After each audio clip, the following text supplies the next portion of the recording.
Good afternoon, YouTube. I gotta figure out a way to do YouTube and Facebook at the same time. Apparently, Facebook doesn't allow you to stream on multiple platforms. Smart, I guess, but I gotta tell you, between you and I like YouTube better. I've never really went on Facebook. All of my videos are on YouTube, but I like actually doing lives on YouTube more. I did one yesterday for the first time. I just feel like I get more love from you guys on YouTube. Anyway, so this month, just to recap, like why I'm doing these videos and what I'm talking about this concept of authority, right? And you've probably heard me say this 100 times, but I'll say it again. Authority's powerful. We know authority works.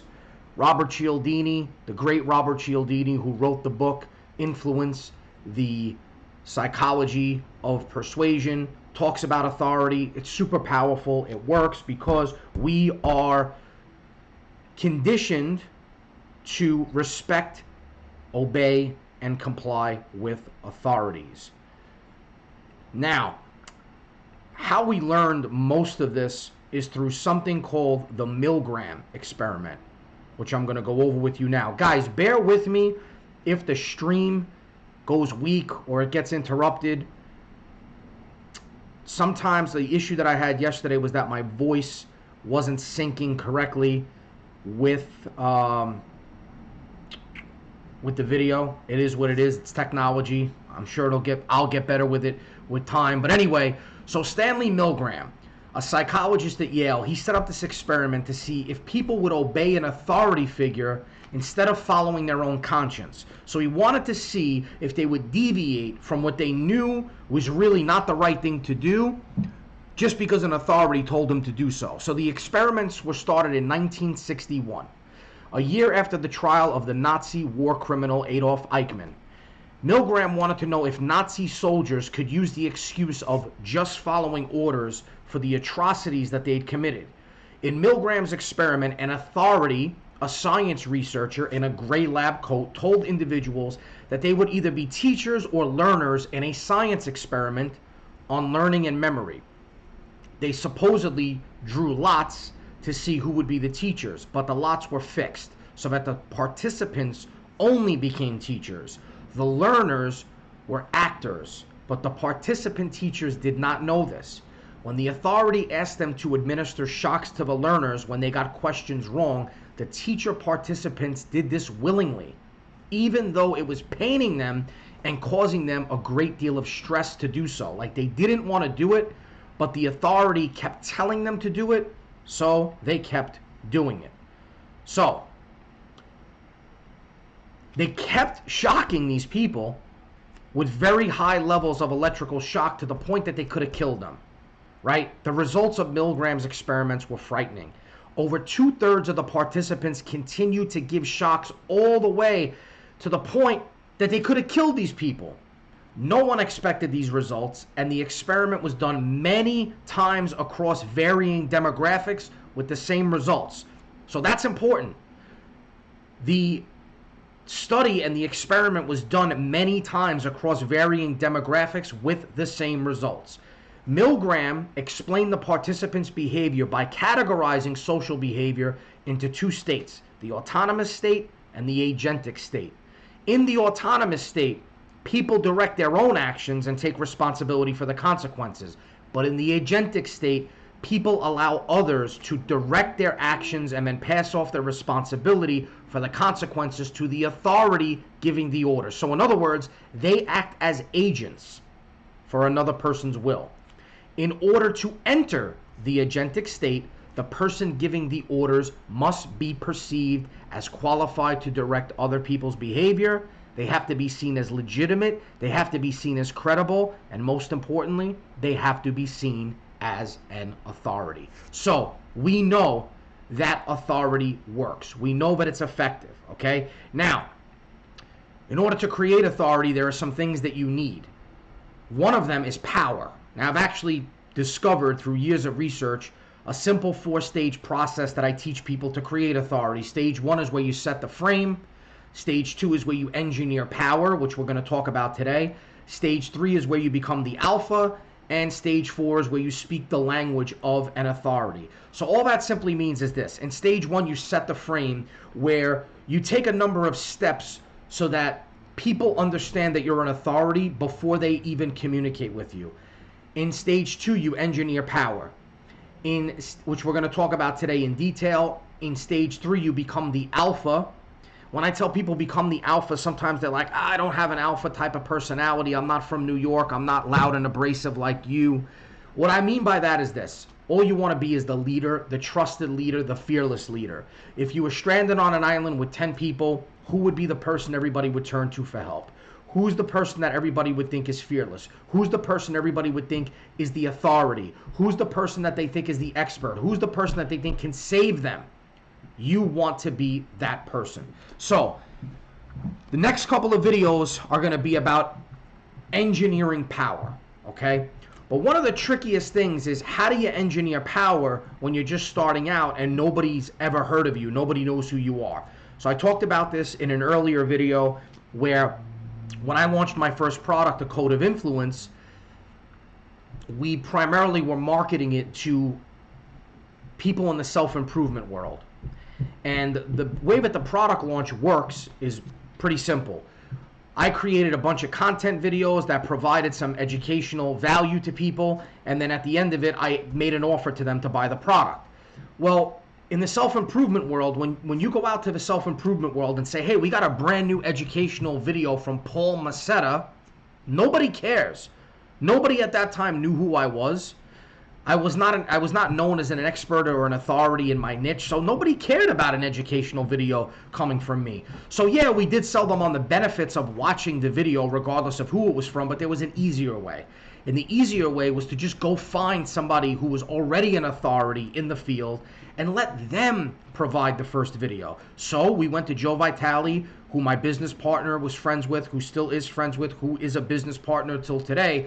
At the time, he was red hot in the self-improvement world, still is to some degree. He was a few years off of the movie The Secret that he was in. He was on Larry King. He was on Donnie Deutsch. He was all over the place.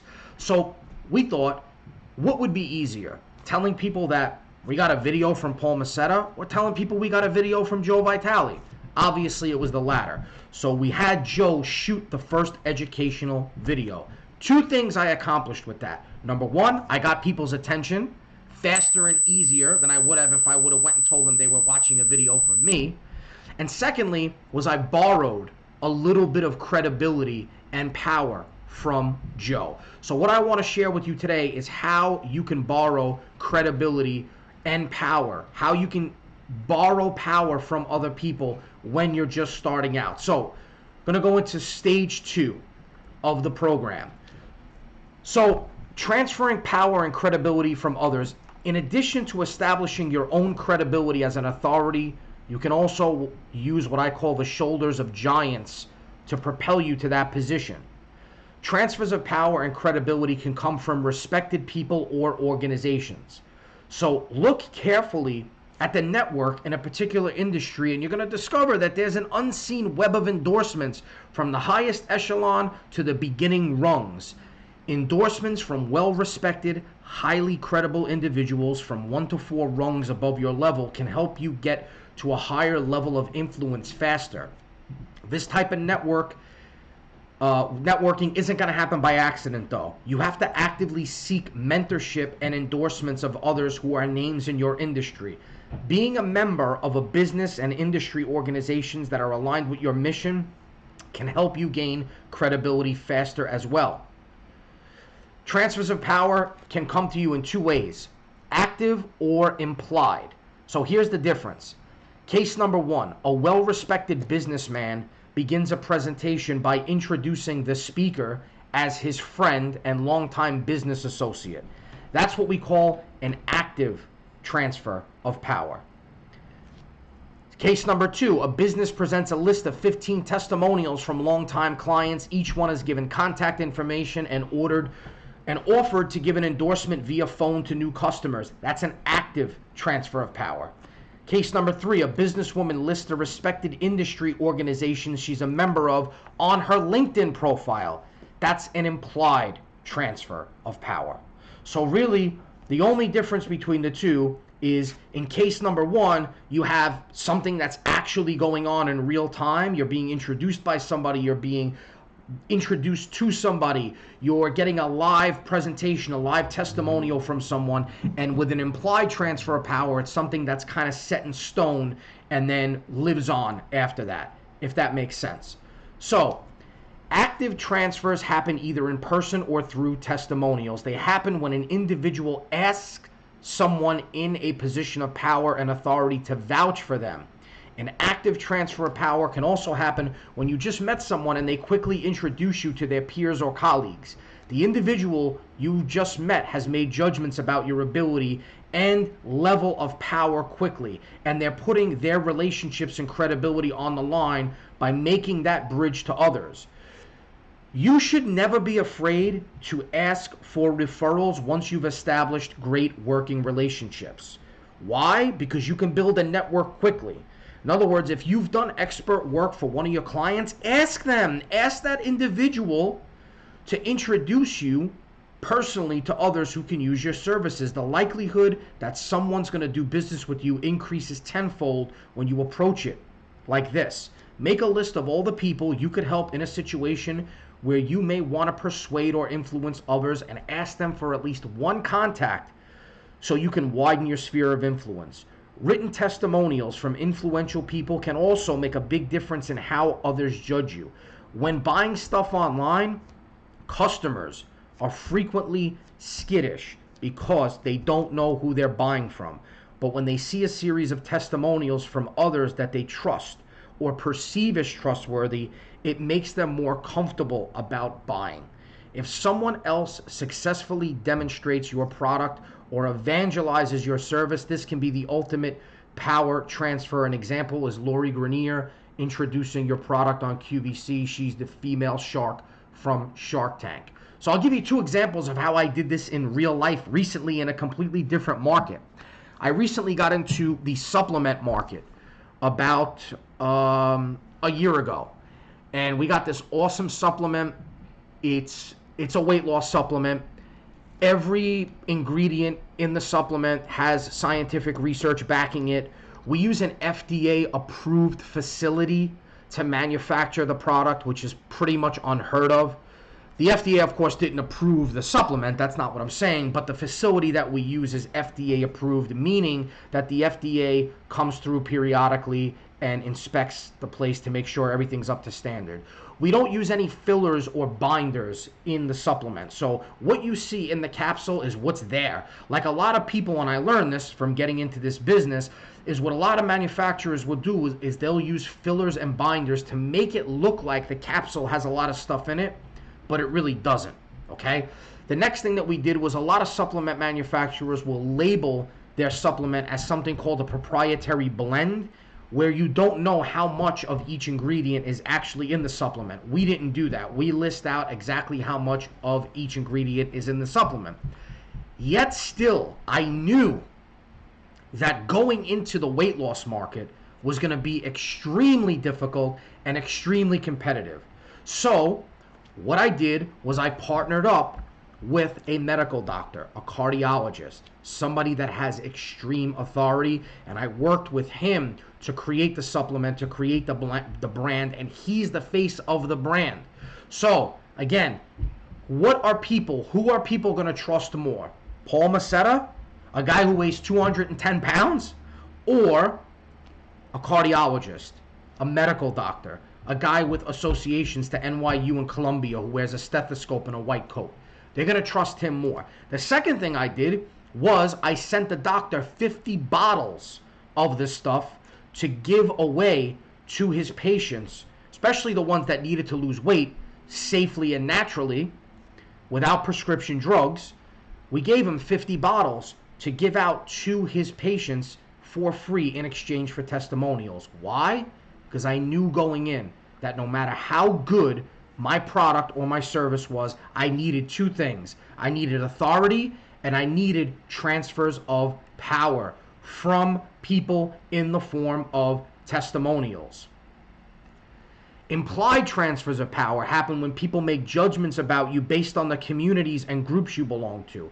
So if you're a member of prestigious groups or groups where you share a common interest with other members, they can be door openers for you. Fraternities, sororities, fraternal organizations like the Masons, Elks, Shriners, business organizations like the BBB, the Chamber of Commerce, religious organizations and charities can all be ways to achieve implied transfers of power.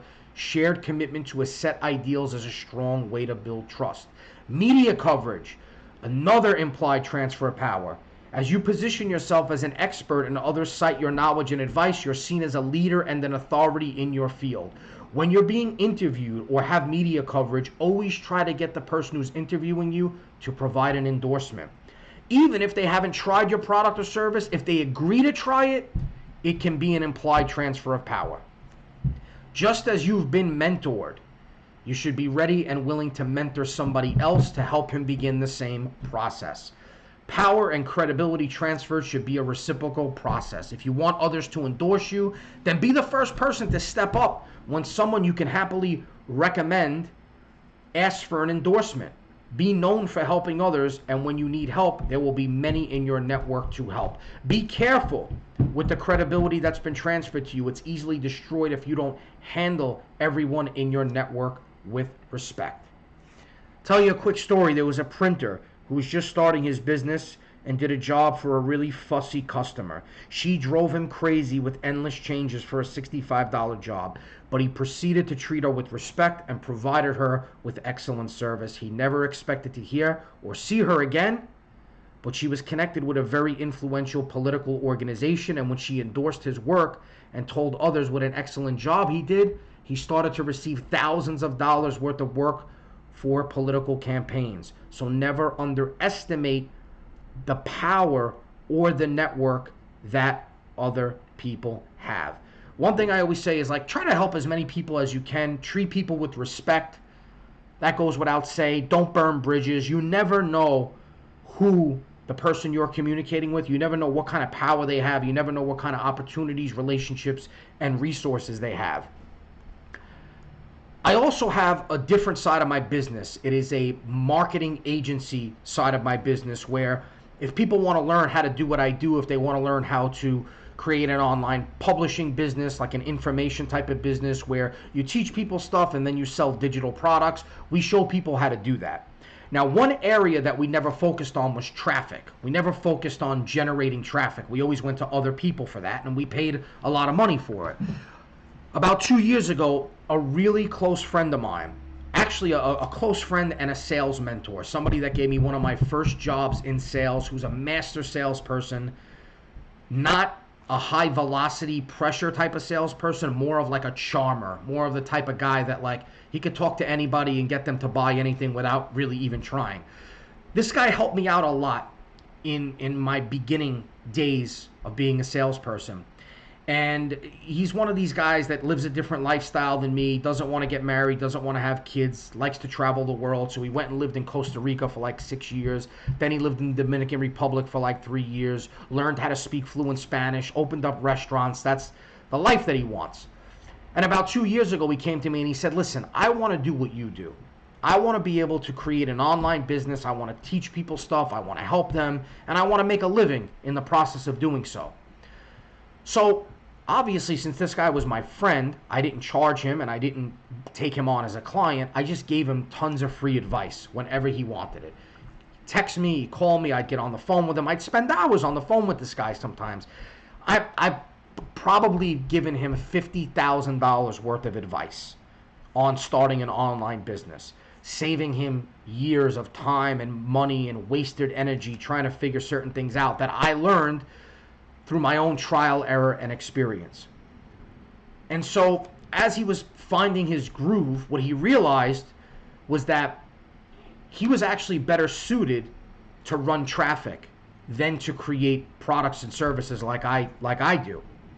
And so now he's actually, over the 2-year course, has developed, through working really hard, a specialized knowledge and expertise in driving paid advertising traffic. So guess what happened? He came to me 2 years later and he said, hey, listen, I know you're paying tons of money to do your advertising to get traffic. I think I can do it better. Here's what I'm proposing. Let me run your ad campaigns for free. I will pay for them myself. You don't have to come out of pocket for anything. I'll pay for the campaigns myself. I'll get them profitable. All I ask is that when they do become profitable, you pay me back what I laid out and we split the difference. How can I say no to that? I have absolutely nothing to lose. But how did that happen? It happened because I willingly gave help and I selflessly gave help.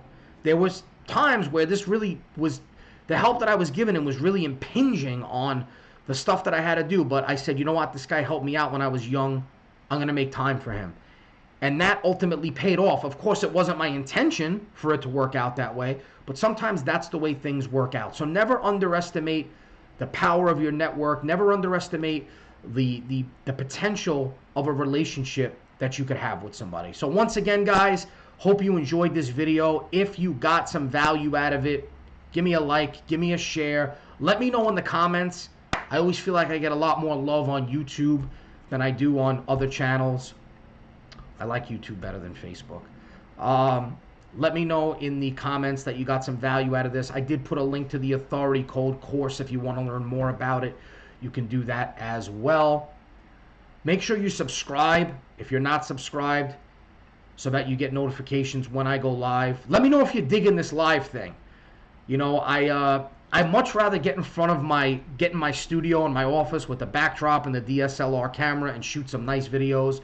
But like I said, my New Year's resolution was to put out as much content as possible. And the fact is, if I constantly wait for everything to be perfect, I'm not going to be able to do that. So hope you guys enjoy this stuff. And I will see you on the next stream. God bless you. Have